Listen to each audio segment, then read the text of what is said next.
In this review, we're going to be looking at the knockoff 80th Anniversary Hulk, or as they call it, the light green Hulk.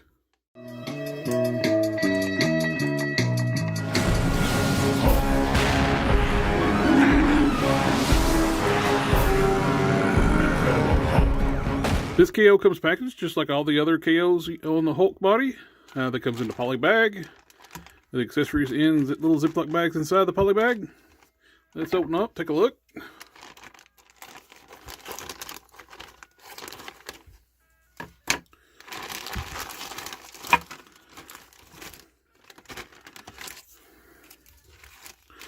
You see, it comes with the torn lab coat, alternate fist hands. Comes packaged with the grip hands, the open splay style pose hands. With everything out of the plastic bags, let's go ahead and take a closer look at the accessories. We have the Hulk fist. Both hands have a light green airbrushing on the back of the hands for highlights. We have the lab coat. The same lab coat sculpt we've seen on all the KO Hulks. Of course, with this is where it's folded up in the back, Ziploc bag. You will need to heat this up and reform it around the body, because right now it's going to curl up where it was folded up inside the little Ziploc bag. And you have the two open style hands that was on the figure outside the bag. Those also have the light green highlights. Speaking of the highlights, they went a little overboard with this figure. It's a little too light. It's almost a yellowish, especially on the feet. Yeah, that's a little much. But if they toned it down a little bit, it'd been perfect. Bring in like the official figure. It has the light green highlights as well. It's a little bit darker, but it's still light green. This one's got a little bit more yellow. And the concentration of the greens at different locations, like on the official figure, the highlights are on the more to the side of the pecs. And this is right in the center. On the lower ab section, it's got highlights up top. Same with this one. When you bend it back, you can see the highlights here.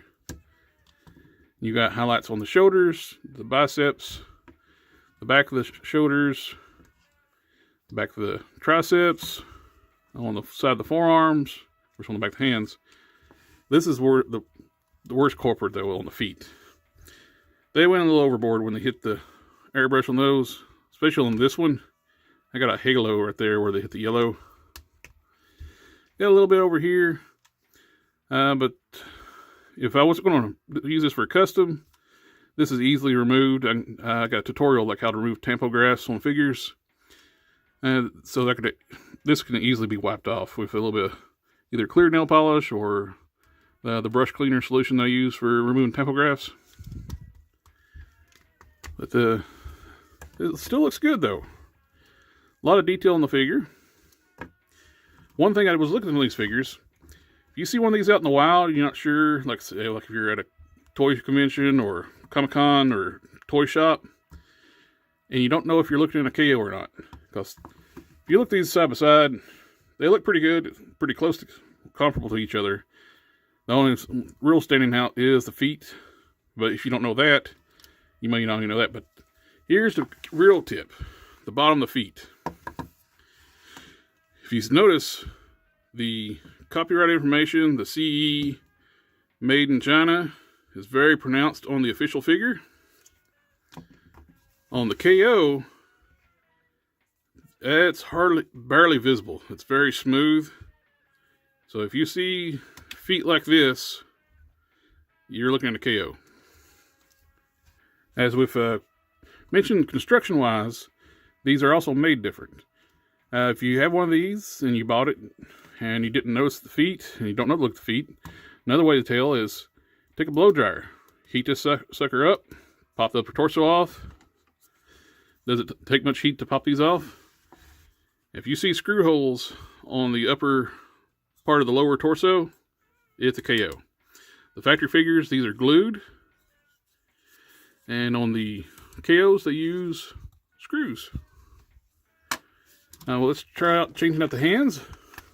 The plastic on these is really a lot harder than the official figure. So it takes a little bit more effort to pop the hands in and out. I've done this a couple times, so it's getting a little easier. So we got the fist hands. And that looks good. Oh, one other way to tell if you got a KO, the tolerance between the waist twist. On the official figure, it's really tight. You don't really see any gap between the abs and the waist. It's a nice tight tolerance. You don't see any gap whatsoever. At least on this one, you can see light around the waist twist. Is that true with the SDC? Yes, that is also true with the SDC. And what about the Juggernaut? Yep, same with the Juggernauts. So if there's a little bit of gap where you can see light through your waist twist, it's another way to tell if it's KO or not. As for joint tolerances, this one's really good. The Juggernauts have been really good. The SDC was good, except for I had to fix the arm. After that, it was fine. But let's look at the articulation. That way we can actually look at how tight the joints are, the tolerances they are. The head is on a ball peg, double ball peg. Move around, all around. One thing I did notice with the construction of this too, can you see on the neck stem, you can see that little divot there. The official figure does not have that. It's a solid stem. It looks like an injection port, or when they molded the figure. That is not a smooth surface. On the official one, that is smooth, and it's a little thicker diameter. One of the things I noticed with the ball peg too is a little bit smaller than on the official one. Not much, just a little. You can see it's a smaller diameter. The official head will pop on here, no problem. But let's see if the knockoff head will go onto the official. No. You could force it on there, but it won't easily pop on there. Okay, now we got the head back on. Let's go ahead and just do a quick rundown on the articulation and check all the joint tolerances. Of course, we got the double ball peg. Up, down, up, roll around, full 360. Disc hinge shoulders. Kick up to here. Full 360. Same over here. Full 360. You have the reverse butterfly joint. Kicks back this far. You have the bicep swivels, which the biceps are floating pieces, so they can do a full 360. And you have the peg that goes up the shoulders, which is the real connection point between the forearm and the shoulder. So you have a swivel there. And just under 90 degrees. And both of them move very nicely. Nice tolerances. Nothing loose. In the swivel wrist, you have the diaphragm joint. That's where you get your ab crunch. That goes back this far. Crunches forward this far. And we'll rock to the side to side.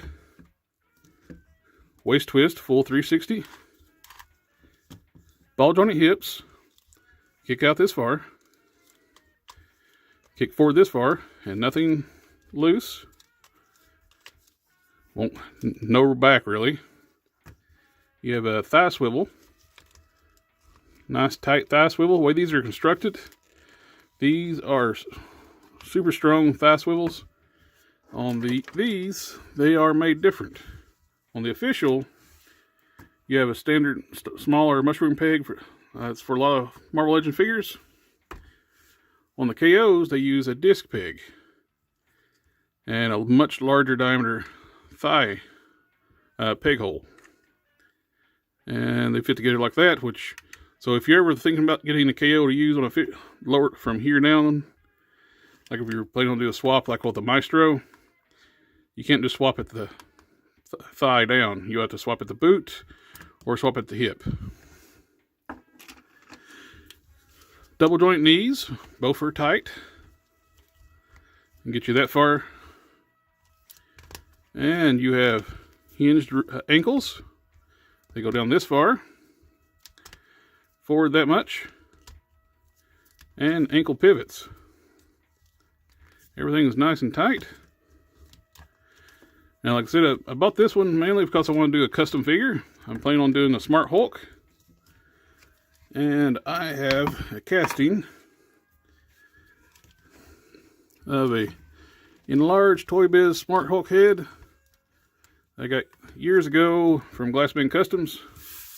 I resculpted the hair, resculpted the back of the head, fitted it for this body.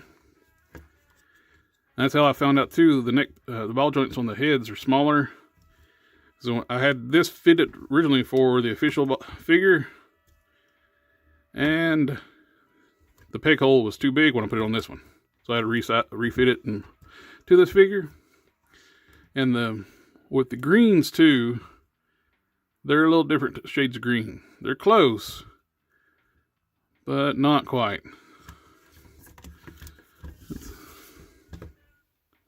It's a little shinier too on the KL as well, which that'll be fixed with a nice paint job, but that's besides the point. But these are nice. Like I said, this one went a little overboard with the highlights. But for the price point, if you're looking for Hulk figures, these are awesome. I've liked every one I've gotten so far. I'm hoping they do like with the Juggernaut, they end up doing a Colossus Juggernaut repaint. I would so buy that. Or J2. Yeah, hint, hint. If the KOs guys are ever that's making these, I'd love to have a Colossus Juggernaut or a J2 Juggernaut. And if those who don't know, J2 was in the M2 alternate universe. That was the Juggernaut's son. But let's get back to the Hulk. For the price point, for 25 bucks, you can't go wrong with this. It's a great looking Hulk. I have no issues with this one. Great articulation, joints are tight. So the only issue I had with this one, and that's a minor nitpick, they went a little overboard with the highlights. I wish we could have get it kind of in between these two as well. The lighter green, instead of all these bright highlights, pick out all the veins and stuff, the detail work they did on this, the detail on the pants, on the lighter green. Whereas if you want to, you can actually get both of these. The way these are constructed, you could easily swap the legs out. The lower cuffs are a floating piece. Take it apart, swap out the legs. You can have better detailed paint job, but you still wouldn't have the nice vein work they did on this one. So I'm going to have a mix between these two. And I wish this one came with a fist for this hand too, so wish list.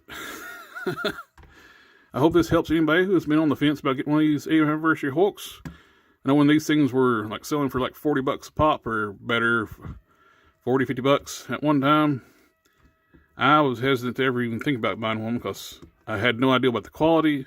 But now these are down to like Juggernaut you can get for 21 bucks. These are like 24, 25, 26, something like that. You can't go wrong with these. The quality's good, build quality's good. But I just like these things. For the money, you can't really go wrong with the quality. But anyway, thank you for taking the time, watch the review, like, share, comment, subscribe, and I'll catch y'all next time.